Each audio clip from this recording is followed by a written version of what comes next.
Halo, assalamualaikum warahmatullahi wabarakatuh. Hari ini kita bertemu lagi di pertemuan ke-10 tentang akan membahas konsep web dari e-commerce.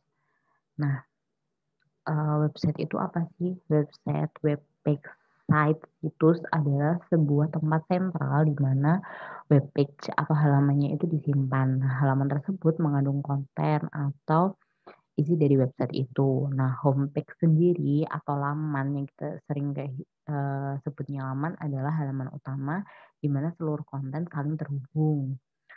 Selanjutnya ada URL atau Uniform Resource Locator. Kita bisa sering sih sebut kayak www kayak gitu. Itu adalah, alamat dari websitenya. Nah, untuk mengakses alamat web tersebut, kita tuh biasanya membutuhkan web browser, yaitu web browser yang kita tuh kayak yang Chrome, Opera, atau Firefox kayak gitu. Nah, website e-commerce itu sendiri adalah perdagangan yang juga dikenal sebagai perdagangan elektronik atau perdagangan internet yang mengacu pada pembelian dan penjualan barang atau jasa menggunakan situs web di internet. Dan pembayarannya atau transfer uang dan data itu, kita biasanya ada yang bisa menggunakan websitenya itu sendiri ataupun, bertransaksi di luarnya.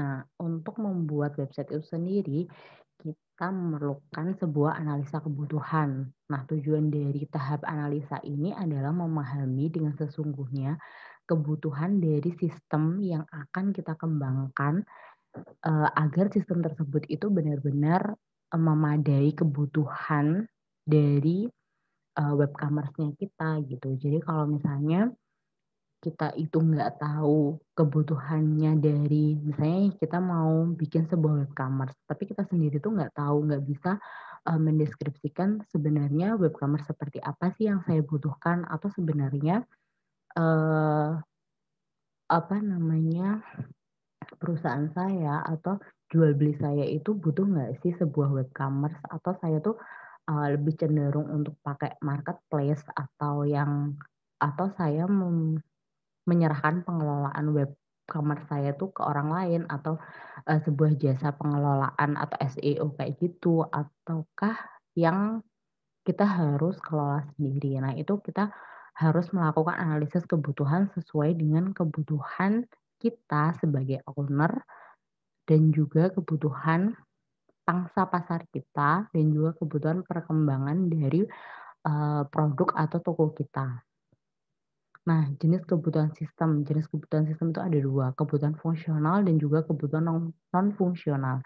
Kebutuhan yang berisi proses-proses apa saja atau layanan apa saja yang nantinya harus disediakan oleh sistem, mencakup bagaimana sistem ini bereaksi pada input tertentu, bagaimana perilaku sistem pada situasi tertentu. Contohnya saja kalau misalnya, kita berjualan baju hijab, atau juga misalnya, gamis seperti itu. Nah, saat, orang yang berkunjung ke website kita mencari dengan keyword hijab, maka website kita juga harus menampilkan hijab, bukan menampilkan baju atau yang lain, seperti itu. Itu adalah salah satu contoh, kebutuhan fungsional yang harus kita deskripsikan.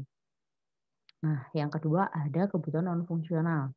Kebutuhan yang menitikberatkan pada properti perilaku yang dimiliki oleh sistem. Kebutuhan fungsional ini juga sering disebut sebagai batasan layanan atau fungsi yang ditawarkan sistem seperti batasan waktu, batasan pengembangan proses, standarisasi, atau lain-lain. Atau misalnya kayak gini, kita udah check out nih, tapi kita tuh kayak dikasih waktu dalam jangka waktu 10 menit kita sudah harus membayar atau mengirimkan kasih pembayaran.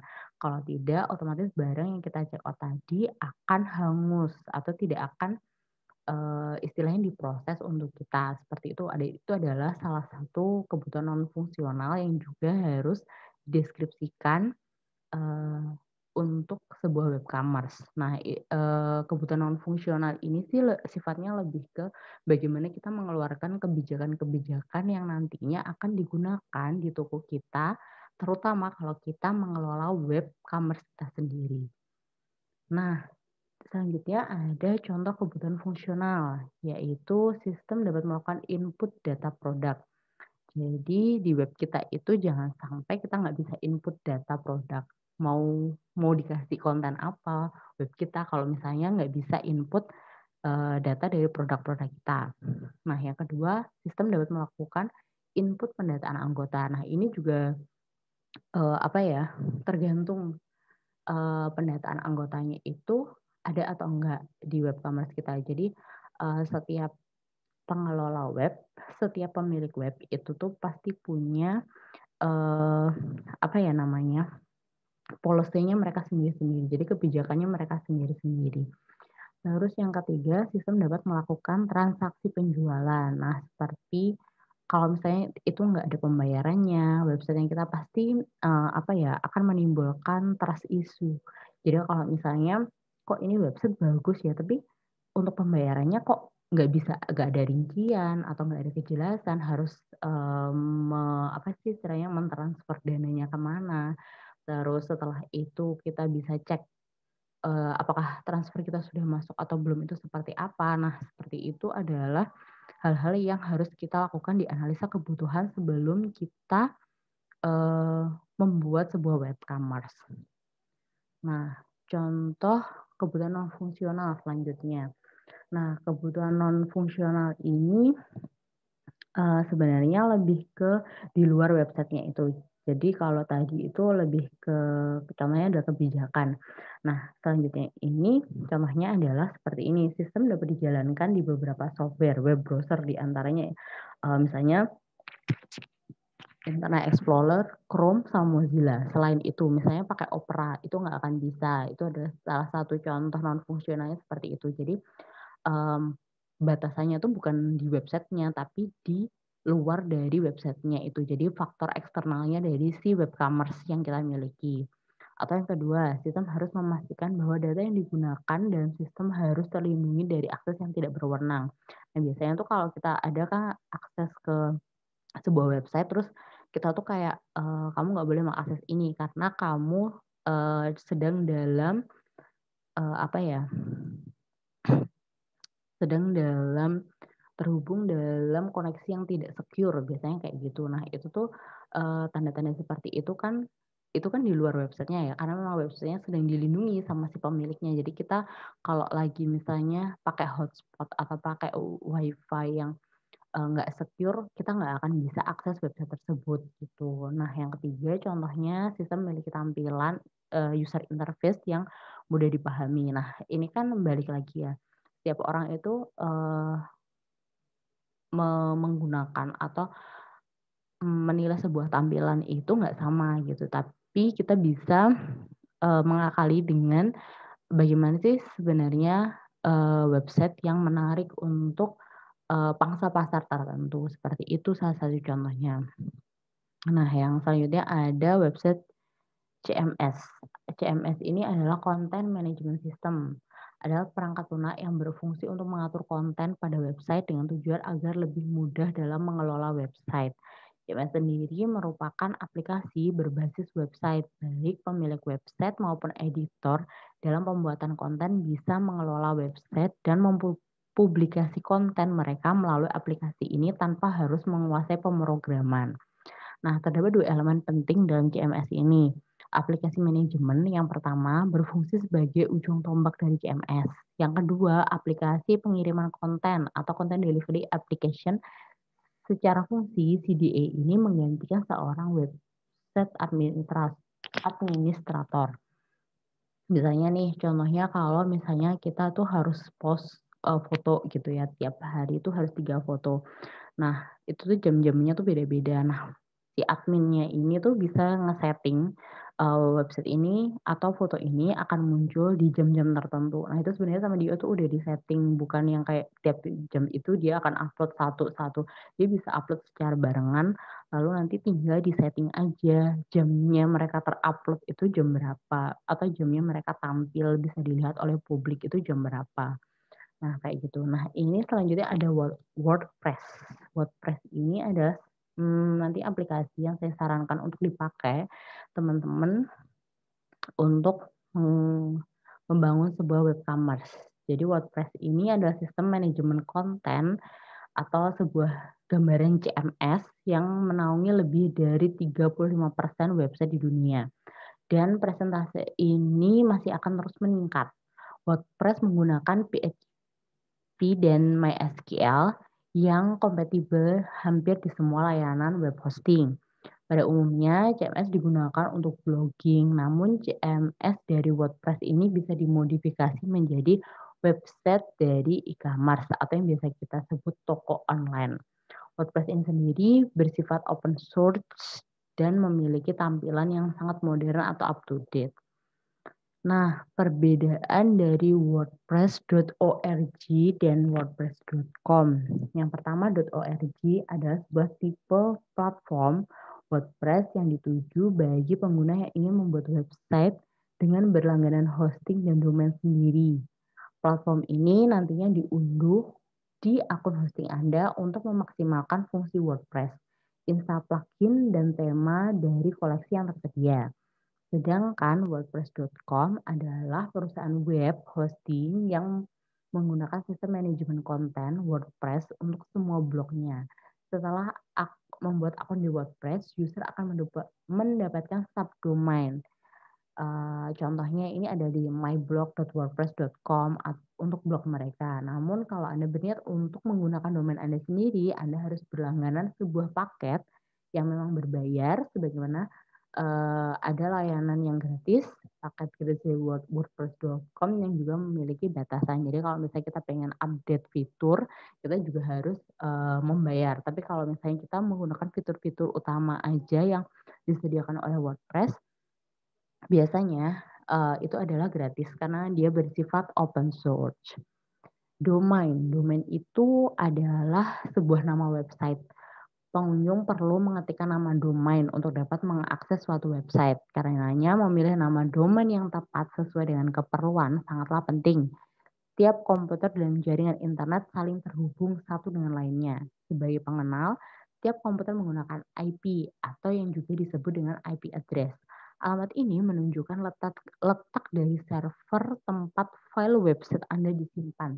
Jadi secara teknis, website Anda tetap dapat diakses menggunakan alamat IP tersebut. Alamat IP ini biasanya berformat deretan angka, misalnya 232 titik 16 titik sekian-sekian titik sekian-sekian. Karena fungsi utamanya adalah mengenal antar perangkat, alamat website menggunakan deretan angka yang cenderung tidak efektif dan sulit untuk diingat pengguna.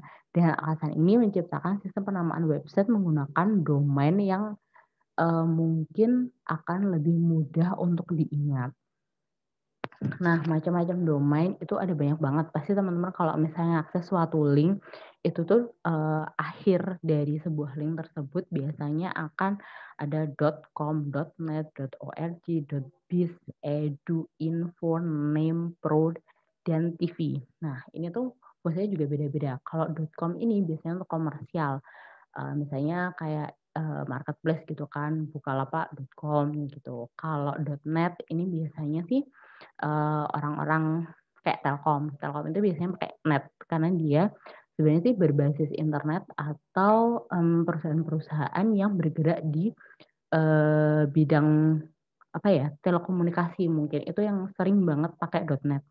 .org ada sebuah organisasi misalnya kementerian, itu biasanya belakangnya pakai .org.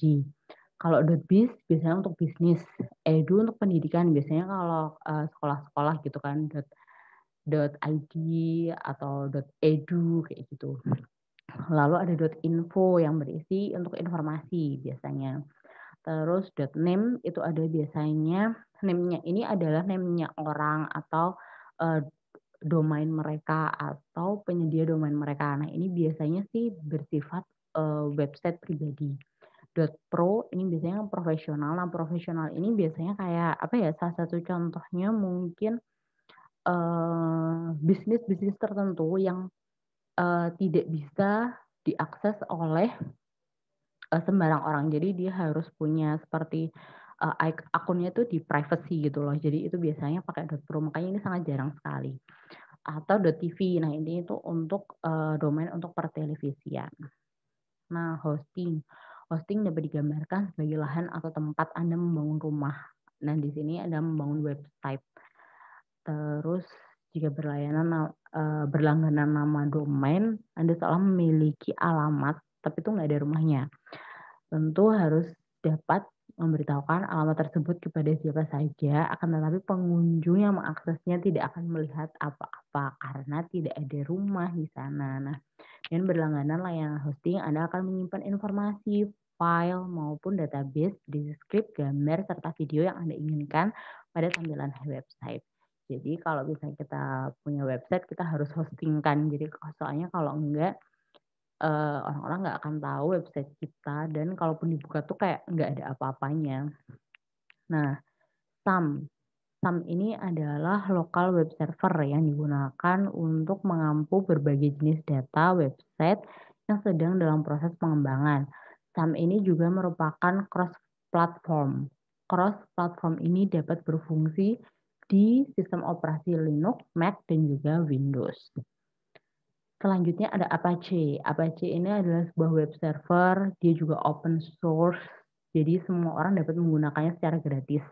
Bahkan Anda bisa mengedit kode programnya. Fungsi utama dari Apache ini menghasilkan website yang benar sesuai dengan yang dibuat oleh seorang programmer dengan menggunakan kode PHP. MySQL. Nah, sebenarnya MySQL, Apache, SAM ini tuh apa sih, Bu? Apa mereka itu gitu. Mungkin kalau untuk anak-anak programmer mereka ini udah sangat familiar, tapi untuk teman-teman di sini mungkin kayak baru mendengarnya. Jadi mereka ini adalah local server. Jadi misalnya kalau kita itu lagi bikin website di laptop kita, nah mereka ini berperan sebagai servernya atau menyimpan semua data kita, menyimpan semua gambar kita, menyimpan semua script ataupun kode-kode yang dibutuhkan oleh website kita. Tapi website kita hanya bisa diakses dari laptop yang digunakan itu saja, atau biasanya sih bisa sih pairing beberapa laptop yang mereka tuh harus terhubung, seperti itu. Tapi kalau misalnya domain yang misalnya besar sudah harus dihostingkan, itu ada salah satu contohnya adalah punyanya WordPress, seperti itu. Jadi kalau misalnya lokal, kita bisa pakai SAM, Apache, dan juga MySQL. Tapi kalau untuk misalnya langsung pakai yang di websitenya, kita bisa memilih di WordPress. Nah, sebenarnya kalaupun pakai MySQL ini juga bisa nanti istilahnya dihostingkan, tapi akan ada apa ya? Istilahnya kita harus melakukan beberapa settingan untuk menghostingkan websitenya kita. Jadi kalau misalnya memang untuk coba-coba untuk di laptop aja yang sifatnya lokal, kita biasanya sih bisa pakai 3 ini. Tapi kalau untuk memang langsung dihostingkan yang benar-benar ke internet, itu mending langsung pakai domain dan hosting yang memang sudah disediakan atau mereka berbayar, seperti itu. Oke, saya sudah selesai. Terima kasih sudah mengikuti saya. Sampai jumpa